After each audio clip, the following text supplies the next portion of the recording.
The CBS Radio Mystery Theater presents...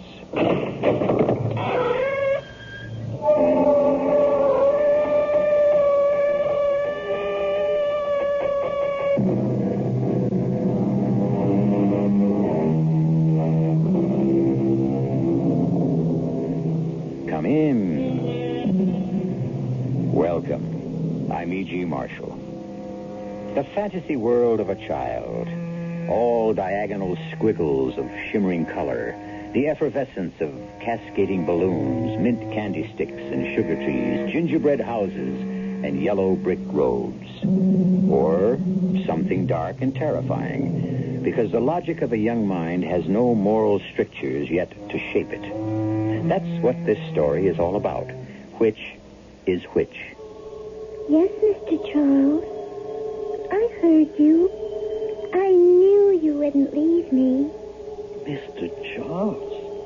What does the child mean, Ellen? It's the name she's taken to calling her grandfather. Oh, Lord, take us. She's talking to the corpse. Of course I won't cry anymore now. I promise, Mr. Charles. Yes, I understand. What? Oh, I see.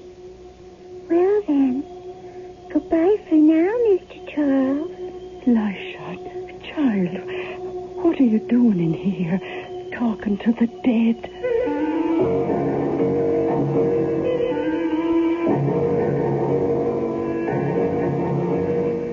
Our mystery drama, The Providential Ghost, was written especially for the Mystery Theater by Ian Martin and stars Beatrice Straight. It is sponsored in part by Contact, the 12-hour cold capsule, and True Value hardware stores. I'll be back shortly with Act One.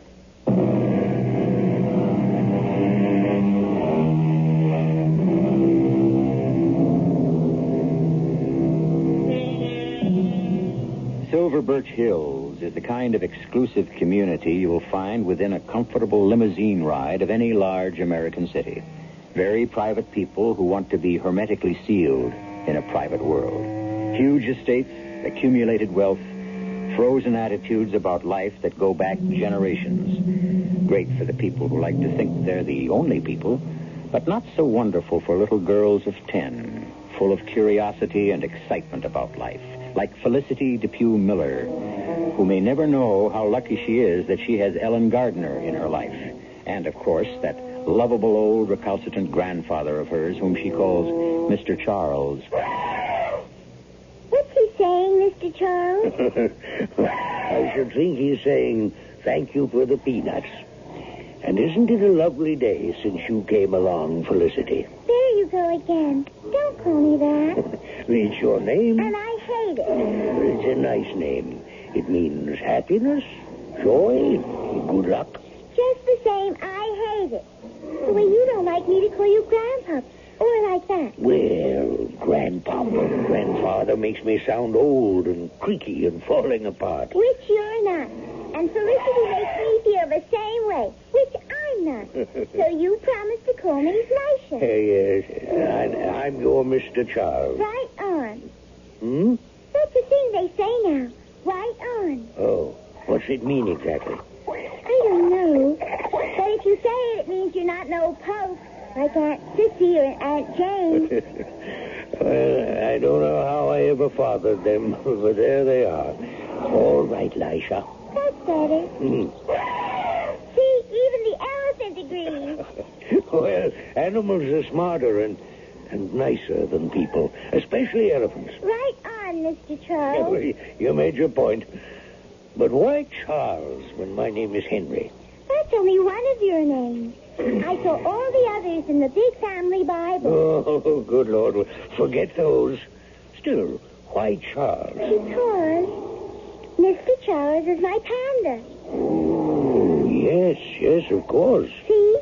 Mr. Charles is my very favorite person in all the world. So, that's why when we didn't want to say Grandpa or those other things, I decided you were my real Mr. Charles. I'm very flattered. What should we do next? You want foam candy or ice cream? You know what I really want, Mr. Mr. Charles? No. What? I don't really want to go home.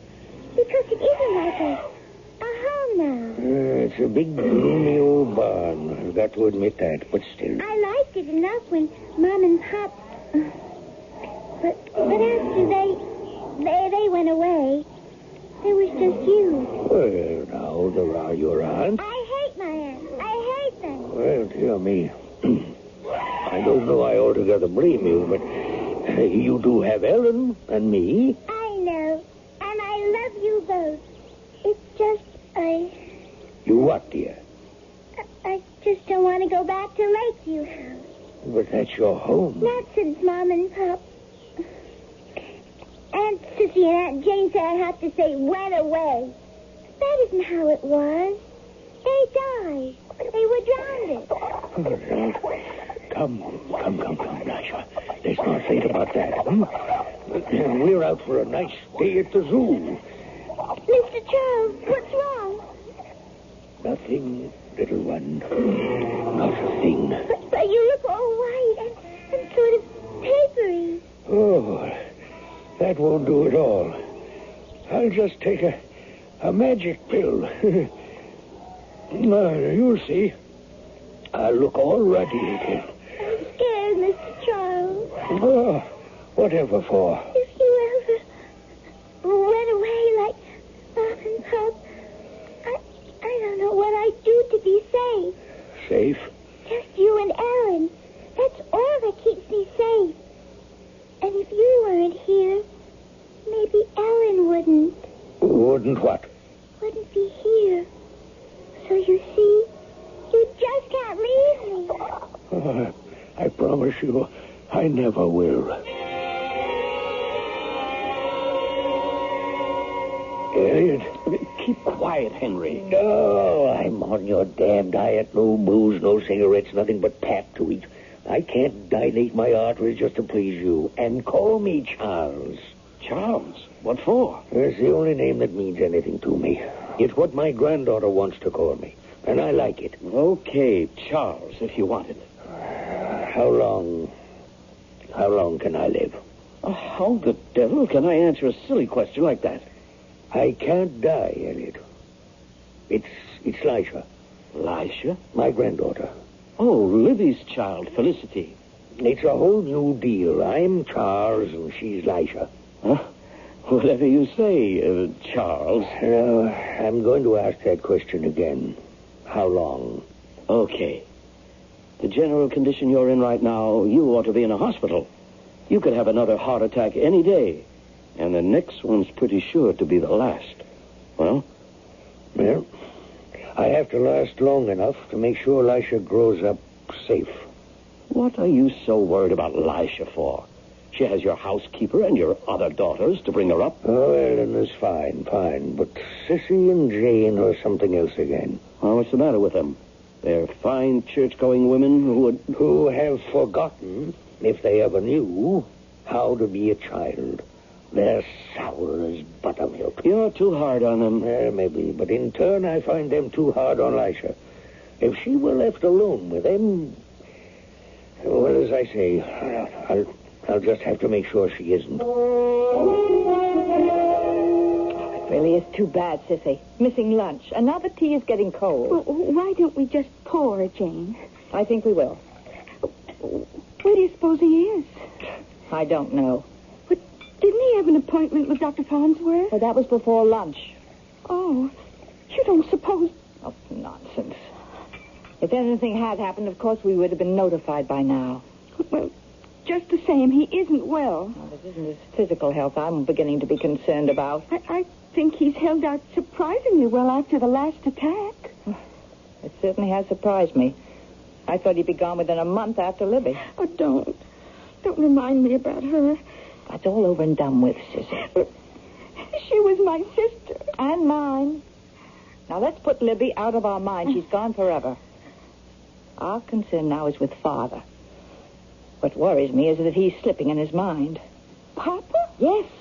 All those silly things like changing Felicity's name and allowing her to call him by the name of one of her animals, Mr. Charles, indeed. Well, you know how he is about her. Yes, indeed. The child can wind him about her little finger, just like her mother. Well, Ellen spoils her, too. Yes. Believe me, when Father dies, she will be the next one to go. Felicity needs a firm hand and plenty of control, which I intend to see that she gets, for everyone's sake. Oh, you intend to see gets what, Jane? Father, I didn't hear you come in. I'm like the fog. I creep in on little cat feet. Do you feel all right? Oh, don't look at me as though I'd flip my wig. A modern expression which means gone out of my mind. Oh, maybe you'd like a little tea, Papa. Good Lord, no. Maybe I'll have a drink instead. Now, you know you're not supposed to drink. Or have any fun at all, eh, Jane? Well, you know my philosophy. Eat, drink, and be merry, for tomorrow we may die. At least I can be merry anyway. Where's Lisha? She's been sent to her room and told to go to bed without supper. Why? Now, you know how often I've spoken to her about tracking mud into the house. Well, she did it again today, and when I scolded her, she was unruly and impolite. And she said it didn't matter what I said, that Mr. Charles was the only one who mattered, and he wouldn't punish her. She really is very rebellious, Papa. Well, you can hardly blame her when she gets so little understanding from either of you. I knew it. Taking her part immediately. It's just like Libby all over again. Now, that'll be enough. I don't want to hear any more. I'm going upstairs to Lisha.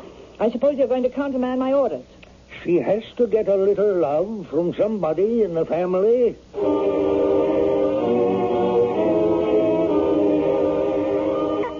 didn't mean to dirty up the old carpet. Oh, there, baby. I was just hurrying home to see you, Mr. Charles. Why does he have to be so mean? Well, now, Lisha, you don't want to be too hard on Auntie Jane. Yes, I do, because I hate her. Just the way she hates me and she used to hate Mommy. She's the one who should be just like Mommy and Daddy. I wish she was dead. Dead. Honey, that's no way to talk. I have to.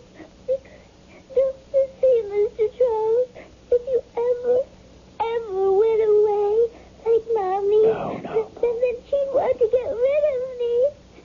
And Aunt Susie, too, because she does whatever Aunt Jane says. And then if I was all alone, I don't know what I'd have to do. Oh, don't you worry, Lisha, don't you worry. Even if I had to go away, you trust me to make sure that somehow Mr. Charles would be around to protect you.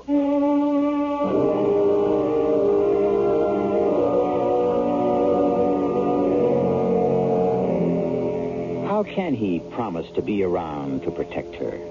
And does Lisha need protection, really? Is what she says true of two strict old ladies, or does she fantasize them as witches? A simple enough situation, perhaps, but as you will see, far from it, as the fuse of Mr. Charles' life burns down to the powder keg of buried emotion. I shall return shortly with Act 2.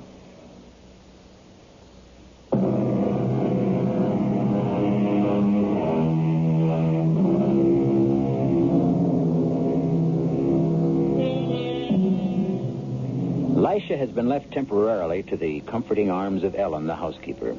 Mr. Charles sits momentarily exhausted in his great armchair while the pain of the angina recedes from his left arm to a still dull ache in his chest. Another nitroglycerin tablet eases it enough for him to make a phone call for Dr. Farnsworth, and now a second call to his lawyer, Mr. Courtley. Arthur, Henry Poindexter. I'm sorry if I'm interrupting your dinner, but this is an emergency. Well, don't ask, just listen. Did you prepare that codicil for my will? Good. Well, I want you to get it over here to me as fast as you can. I said just listen, damn it. Bring someone, Cora or your secretary, I don't care, as a witness. No. Dr. Farnsworth will be here, and he can be the other. For obvious reasons, not my daughters or Ellen. Yes, I'm waiting to make sure of that right now. Please come. It's an emergency. Just a minute. Who is it? It's Ellen, Mr. Poindexter. That's Ellen now, Arthur. I'll see you in a hurry. Come in, Ellen. Close the door and come in and sit beside me. Oh, Mr. Poindexter, are you all right?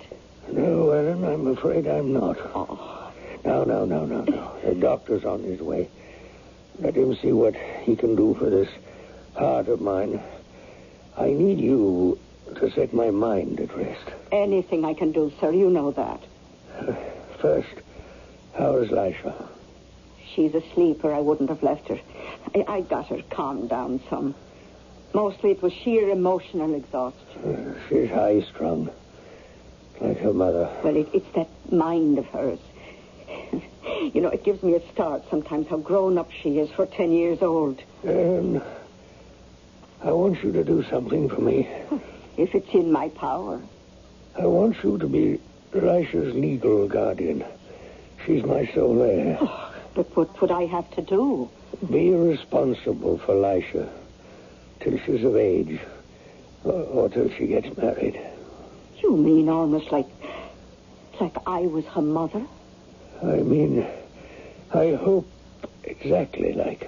But what about Miss Jane and Miss Sissy? Oh, they'll be well provided for, and they can always make their home here. I want to, Mr. Poindexter, but sure, I don't know what Dennis would have to say. Eh? Dennis? Oh, he's my intended, like. Oh, we've been going together ever since, well, for about a year now. We're going to be married in a couple of years when he retires from the force. The force? Oh, he's with the police, plain clothes. Oh, you might remember him when he was here in connection with... Oh. When Miss Libby and Mr. George had their accident. Sergeant Dennis Mullaney. Yes, I think I do. Well, why can't you be married, Ellen? Maybe you could take Lisha to live with you. There'd be plenty of money. Oh, it isn't that. That'll be the doctor or my lawyer. One or the other had better get here soon. I'll go and get the door. No. Let someone else. Ellen, I have nowhere else to turn. I'm going to name you anyway. You know? Mr. Charles, oh, Granddaddy, Mr. Charles. I was so scared you'd gone away and left me. Oh, no. Now, little one, you know I promised you Mr. Charles would always be around. Oh, you have that paper book again. My father's right inside, Dr. Pontius. I had no idea. Thank you, Miss Poindexter. Hello, Ellen, Lisha, Henry. Now, I want all the rest of you out of here, pronto. No, don't take him away. Oh, come along, dear. Let the doctor help him. Don't leave me alone with them. Now, Lisha, that's quite enough. If you leave me alone with them, they'll kill me, Mr. Charles. Felicity. Looks as though I may have another patient. But you first, Henry. Don't worry, Elliot. I won't be leaving this vale of tears yet. Oh, not until I've signed my will anyway.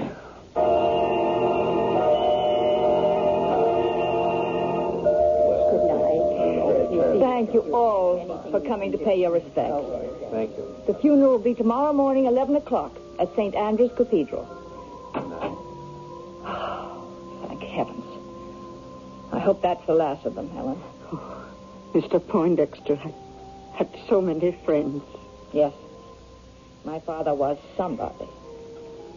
But what are you doing downstairs? Why aren't you up with Miss Felicity? Well, I was looking for her. I was out of the room a moment, and she disappeared on me. Now, look, you were told to stay with her. Mr. Courtley is waiting in the library for the reading of the will. Go and ask Miss Sissy to come down there, and then find Felicity, and see she stays put. Yes, ma'am. I'll take care of it. And I'll take care of you, Ellen. Just as soon as the funeral is over, out you go. Good afternoon, Mr. Courtley. Miss Poindexter. My sister will be right down, and we can get this ridiculous formality over with. I think, under the circumstances, that Miss Gardner and Lisha should be here, too. Who? No, I mean Felicity and Ellen. Under what circumstances? They are both principals. Ellen? My father made her a legatee. Not precisely, but she must be here. I don't understand, but I see no reason for a child of intend to be involved. Well, since Felicity is a minor and her interests will be represented, perhaps we can dispense with her. From your attitude, perhaps you'd like to dispense with me and my sister also. I think at least one of you should be here. Absolutely inexcusable. I can't believe what I've heard. To be left practically unwelcome guests in our own house? At the whim of our former housekeeper? You know, as far as I'm concerned, you're more than welcome. Oh, thank you for your generosity.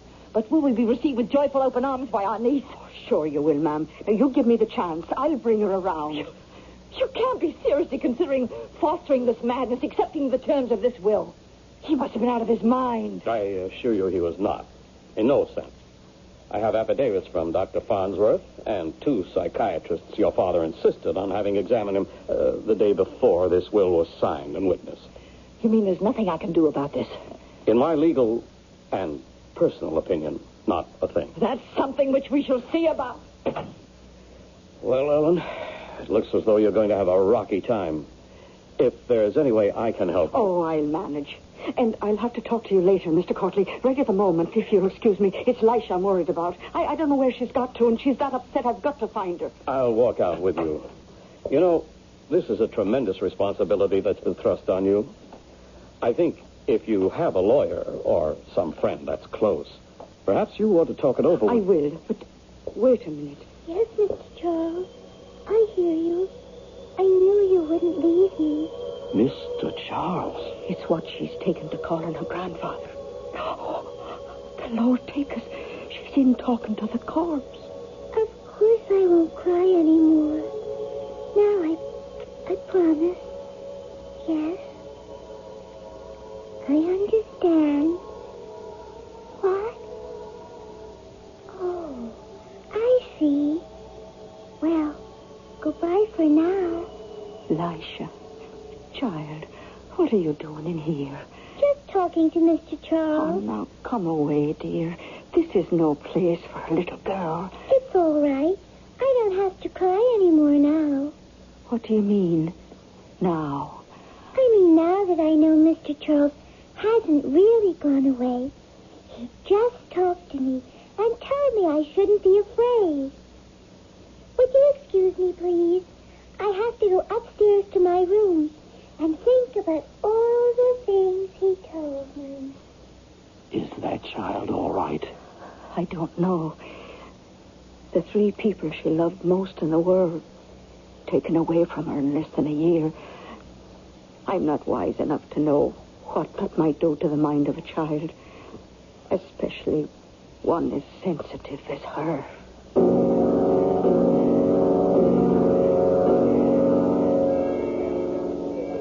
Ellen.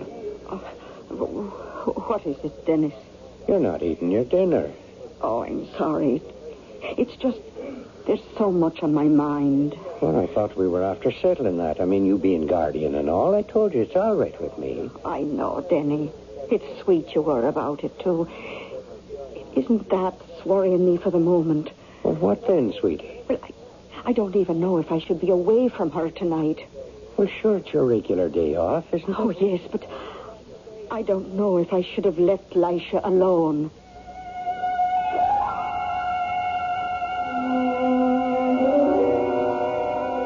Yes, Mr. Charles. I understand. No, I'm not scared. I'll do just what you tell me. Yes? I know just where to get it. And do what? Oh, sure, that's easy. Just like magicians do. But what about Auntie Jane? Okay, just like you say.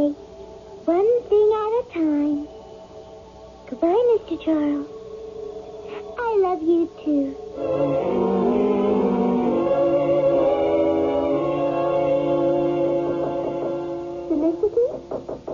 Felicity, dear. You can come in. I'm not asleep. Oh, well, here's that nice cup of chocolate I promised you before you went to bed. Thank you, Aunt Sissy. Did you bring one for yourself, too? Oh, yes. We can have a little party. There, now, that's yours. And I'll put mine on the table beside it. chocolate all that much. Oh, now you have to drink it. Could you get Mr. Charles for me? Mr. Charles? Oh, I didn't mean Grandfather. He's passed on now. I mean the other Mr. Charles.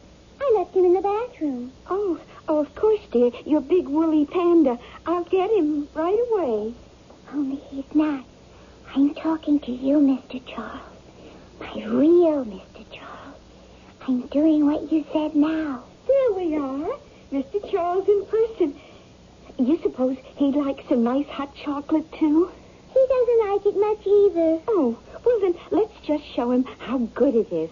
Hey, you drink it all down, dear. I made it especially for you. You drink all yours, and I'll drink all mine. It's a deal. Well, Sissy, did you have your chocolate with Felicity? Yes. How did it go? Well, I can't believe it. It's no problem at all. I'm so relieved. Oh, yes. I'm glad Ellen's night out gave us the chance. Maybe we're getting somewhere with Felicity after all. Wouldn't that be nice? It would solve everything. Ellen! Ellen, for God's sake, Ellen!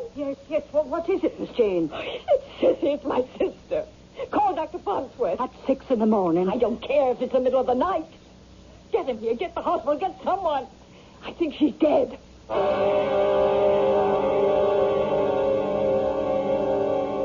Now, what is going on at Lakeview House? What hallucinations can a child of 10 have? How real and sharp can they be? How terrible might their power of suggestion be? If Mr. Charles is a real ghost, or only a figment of the imagination, could a child be responsible for someone's death? I'll return shortly with Act 3.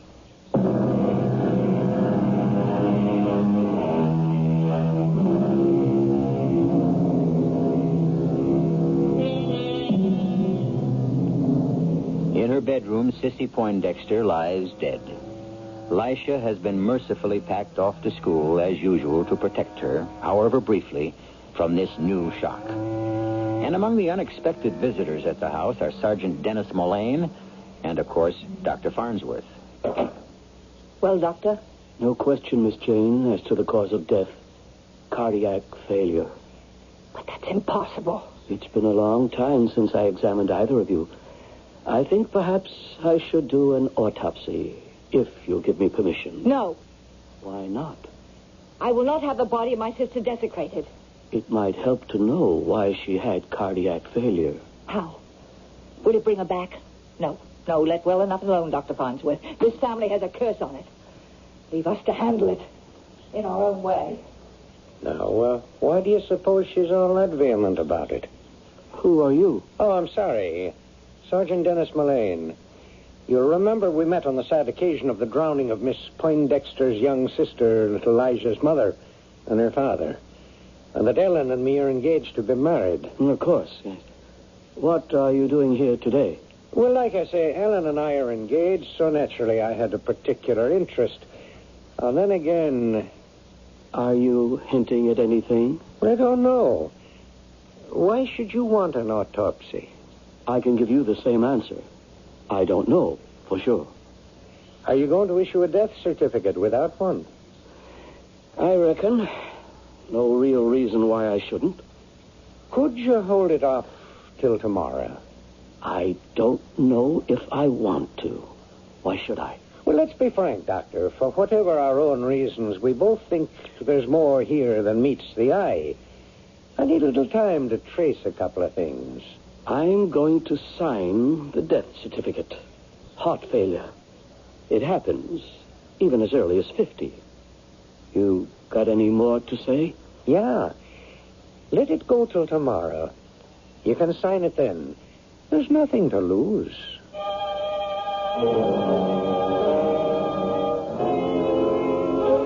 But you're not like yourself at all, Denny. I don't know why you have to ask all these questions. Sure, it's only to protect us all. So what about that bottle? Well, it was only a prescription the doctor gave to be filled for Mr. Poindexter. Was it digitalis? Something like that.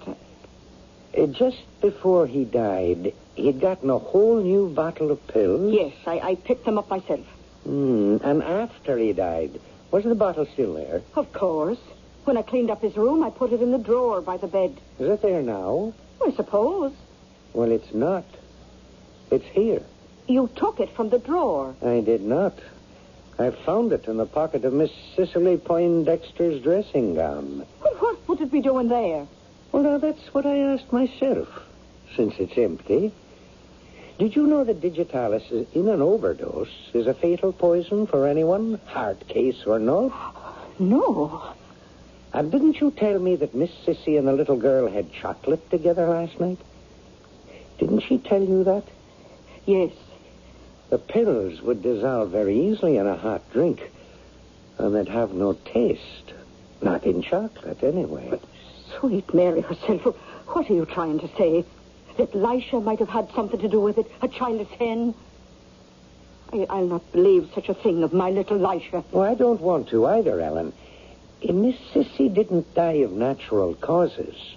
And before any of us can be really happy and free again, we're going to have to pin down just how she did die. Well, what are you going to do? I'm going to go right out on a limb the way I should have a year ago. I'm going to get enough equipment to drag the lake.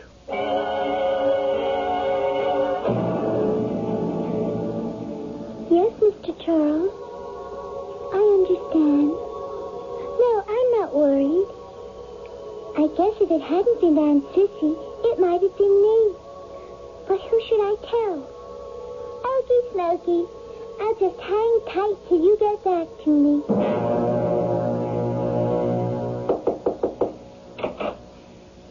Oh, there you are, Felicity, dear.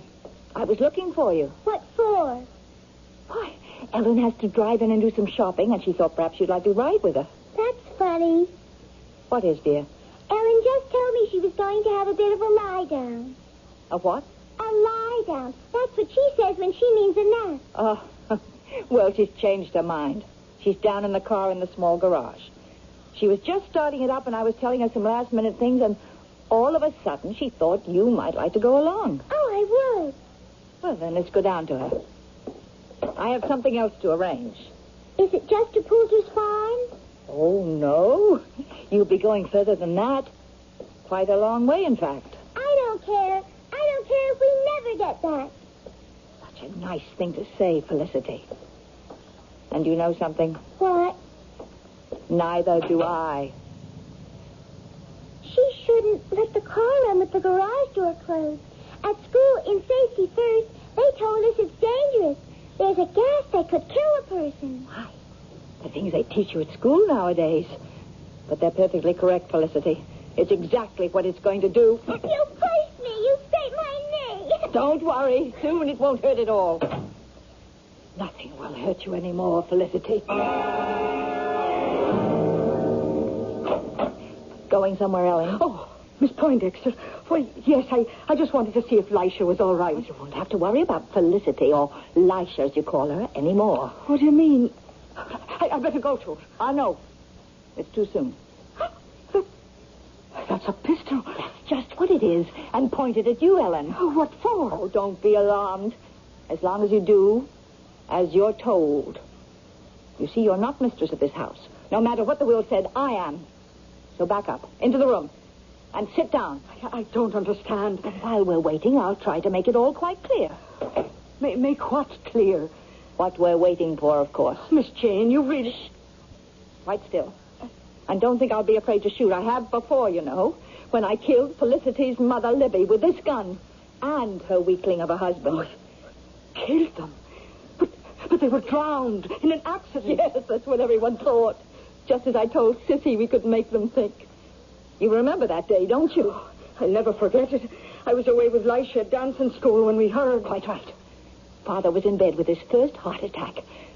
And I just found out about his will. Oh, it didn't surprise me that Libby was to get almost everything. She was always the favorite. From the time she was a baby, Libby was the center of everything. Libby always came first. Oh, Miss Jane, don't do this to yourself. Don't... Shut up. Now, you listen to me if no one else will. When it came to the point, I couldn't stand it anymore. It was all so easy. 2 shots. George and Libby even had the sails up. 2 shots. 2 shots was all I needed. It was to help stay off, and the wind was blowing offshore, away from the house. I locked them in the cabin. I lashed the tiller and shoved them off. There was a nice quartering wind to carry them on a reach straight out to the middle of the lake, where they sank without a trace. Because before I shoved them off, I'd taken care to remove the bilge drain plug. Her gunnels were awash within a quarter of a mile, and she went down like a stone to bury both and them under 30 feet of mud and silt on the bottom of the lake. A perfect murder. Oh, dear Lord. But it was all for nothing. Felicity just took Libby's place in Father's love. So, when the will cut us out again, she had to go. You tried to do away with... Yes. Oh, it should have been so simple. All the rest of Father's pills and a cup of chocolate. Oh, but I should never have allowed Sissy to handle it. She's always bungled everything, clumsy little fool. She must have mixed up the cups. And it wasn't a heart attack. Where's Lisha now? Well, what have you done to her? I haven't done anything. Carbon monoxide will do that for me. I don't understand.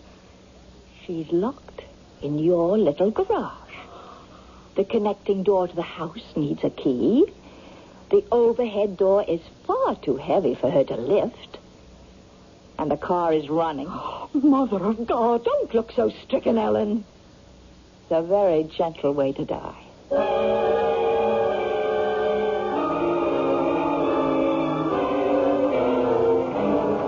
Come on, you old door.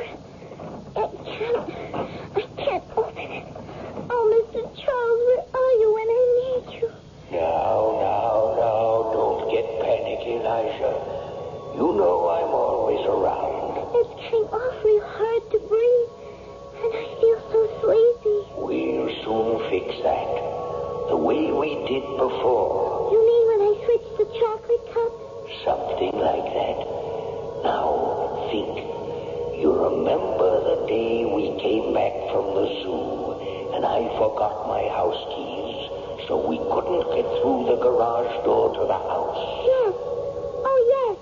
The extra key under the doormat. That's right.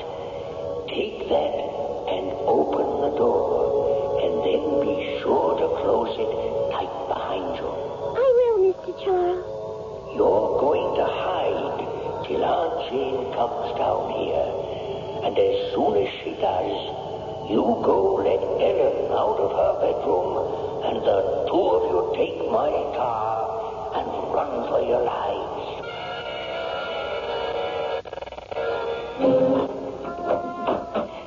Lisha? How did you escape? With the key. Mr. Charles told me where to find it. And he said we should take his car and run. Well, that's just what we're going to do. Your Aunt Jane is a raving lunatic, and she has a pistol into the bargain.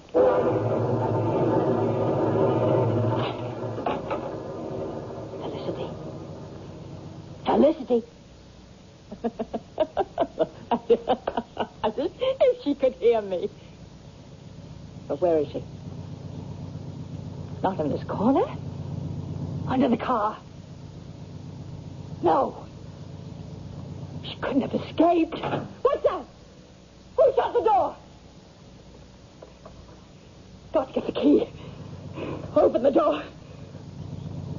No! It isn't there! Open the overhead door! It won't budge. What's the matter? Someone's holding it outside! There's a cat! I can't see!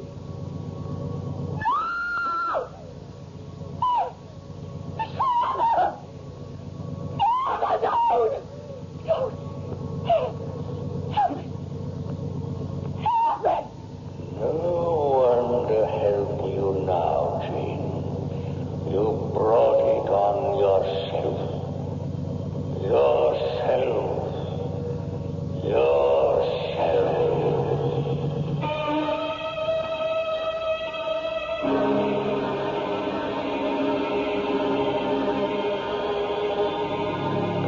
justice? Certainly. Probably there was no other way Jane Poindexter could have been brought to book. There was small chance of Libby and the boat ever being found, and what proof was there that the digitalis had ever been in the cocoa cup, since Sissy was careful to wash them both out? As for the rest, it would only have been Ellen's word against Jane, which leaves only a couple of questions that I'll try to answer when I return.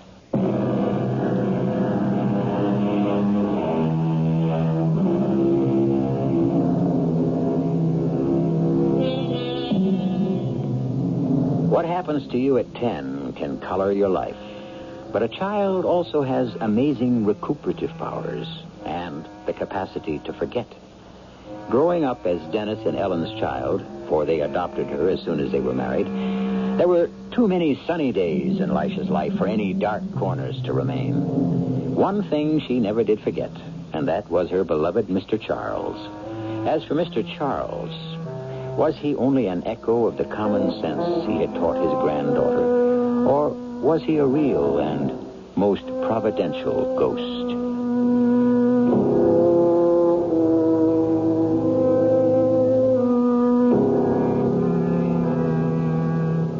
Our cast included Beatrice Straight, Hetty Galen, Bryna Rayburn, Court Benson, and Gilbert Mack. The entire production was under the direction of Hyman Brown. And now, a preview of our next tale. I would have to make an investment. Would it be a wise investment? Yes, I think so. Why don't you do it? I can't. I don't have the money. Paul, is it a lot of money? Well, it is to me. I don't have it. Darling, we will have lunch together tomorrow. How much money? $10,000. 10,000? Well, it's for an initial startup expense. Paul, I have $10,000. Oh, no, I wouldn't touch your money. My money? Paul, there's nothing I own that isn't yours. But I couldn't. You're not used to sharing with another person either. But I could lose this money. Take me out for breakfast, and we'll go to the bank. But I don't want to hear another word. Just tell me you love me. Radio Mystery Theater was sponsored in part by Buick Motor Division. This is E.G. Marshall inviting you to return to our Mystery Theater for another adventure in the macabre. Until next time, pleasant dreams.